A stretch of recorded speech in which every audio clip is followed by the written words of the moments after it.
bonsoir.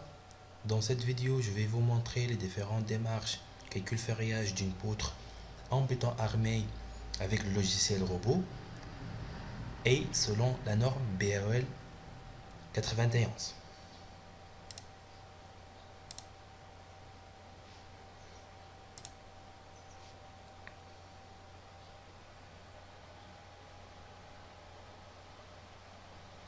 Je vais sélectionner une nouvelle poutre.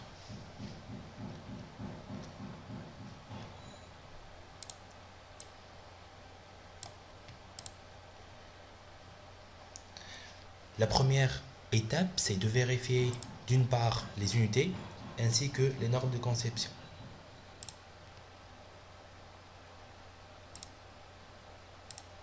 Pour les forces, on indique un newton.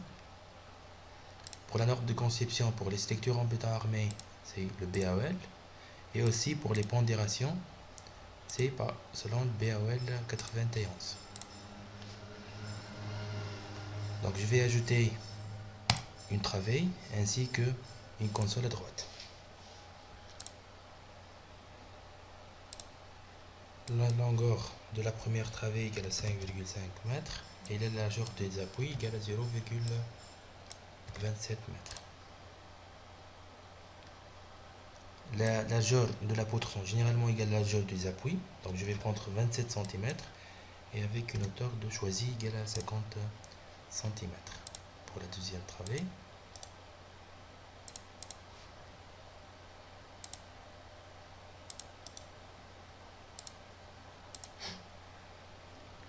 la longueur égale à 4,2 m.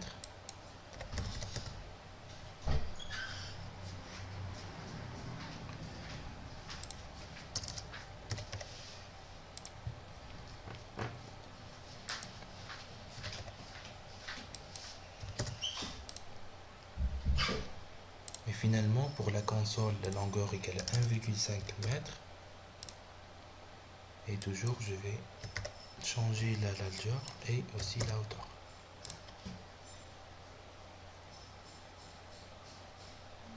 Donc, pour le chargement, pour le travée numéro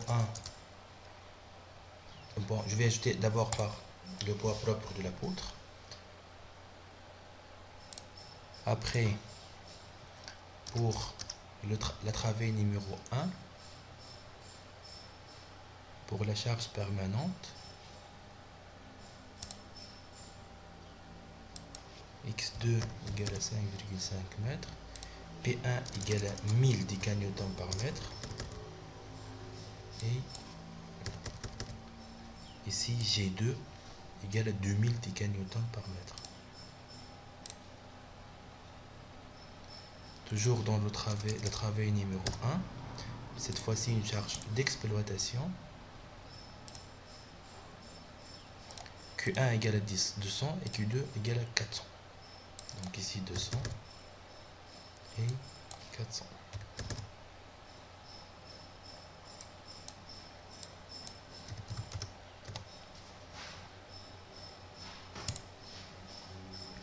Pour la travée numéro 2, une charge uniformément répartie sur la longueur de la poutre, toute la longueur de la poutre.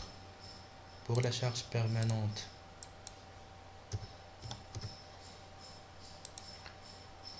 P1 égale à 1510 kN par mètre linéaire.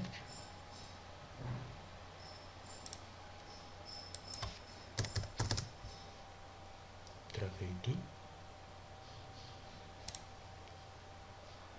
Pour Q2,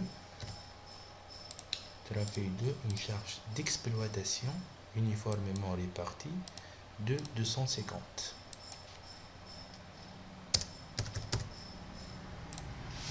Pour la travée numéro 3, j'ai uniquement une charge concentrée. Travée numéro 3. Pour la charge permanente égale à 1500 et pour la charge d'exploitation égale à 250. Travée 3, G3, permanente, concentrée. L'abscisse c'est 1,5 m et l'intensité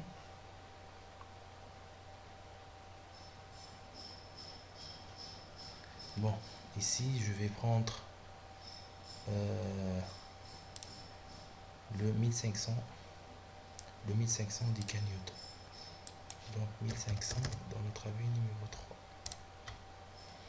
Et toujours dans le travée numéro 3, mais cette fois-ci la charge d'exploitation avec une intensité de 250.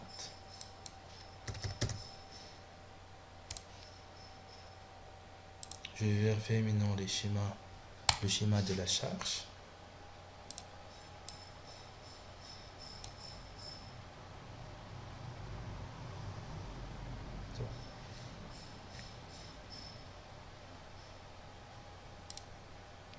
Donc le poids propre de la poutre, une charge trapézoïdale d'exploitation est permanente,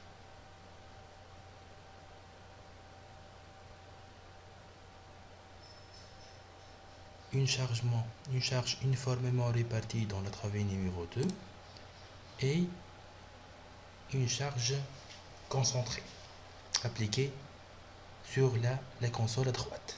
C'est bon.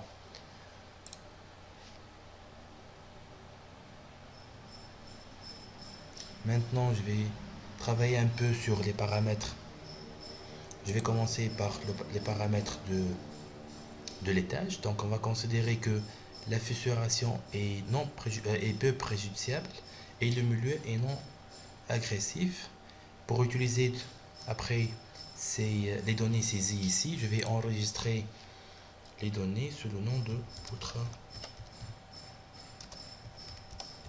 continue.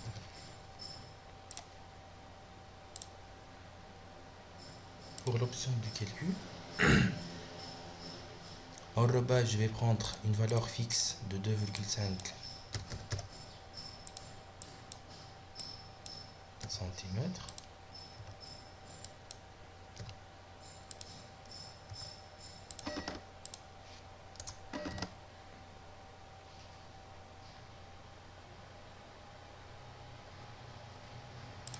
Pour le béton, FC28 égale à 22 mégapascal.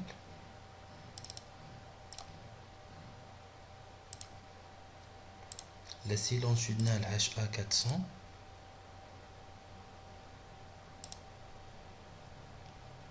Je vais décocher uniquement la barre 6. Et pour les aciers transversales 215, en liste 215, je vais décocher tout. Je vais activer uniquement la barre Fi6. Pour les armatures additionnelles, par exemple les armatures de peau, HA400. Et je vais décocher uniquement la barre 6. Je vais enregistrer les modifications sous le nom de poutre continue.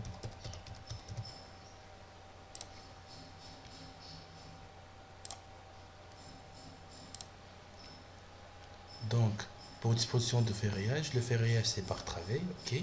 Reprise de bétonnage, non.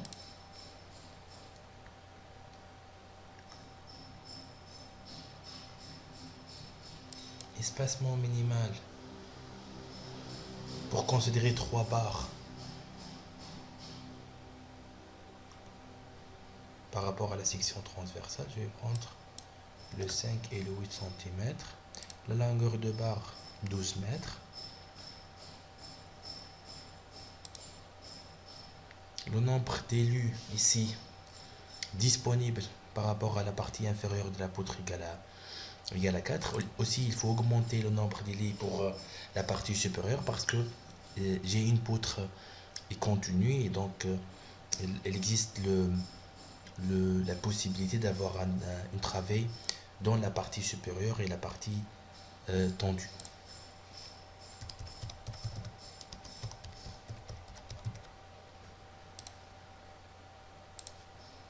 Je vais lancer le calcul. Donc générer les dessins pour les éléments calculés.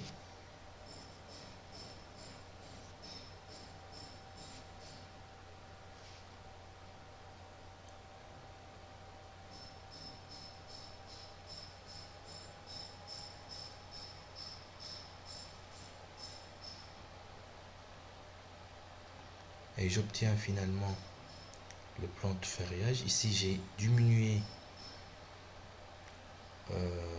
l'espacement entre les barres. Je peux augmenter pour avoir ici uniquement 3, parce que j'ai oublié que la largeur ici c'est 23, c'est 27 mètres. Donc pour passer à la travée suivante et ainsi que le console. Donc par exemple ici, double-clic ici pour revenir à la partie initiale.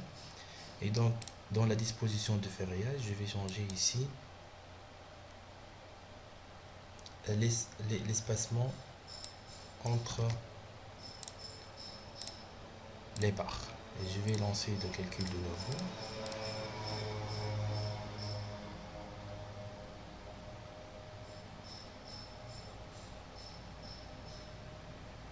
Donc j'obtiens finalement 3 barres dans la partie inférieure. Donc ici, c'est à nous de jouer sur la quantité du béton, bien la quantité de l'acier. Et donc le choix et les contraintes qui va nous aider à bien fixer ces paramètres-là pour obtenir la solution optimale ou bien le ferraillage optimal. Je peux afficher aussi la poutre ferraillage en 3D.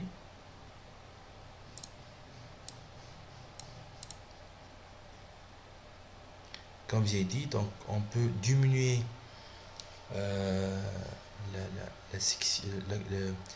l'auteur de la poutre, et on peut comparer les différents résultats dans le but toujours de chercher la solution optimale. Merci pour votre attention.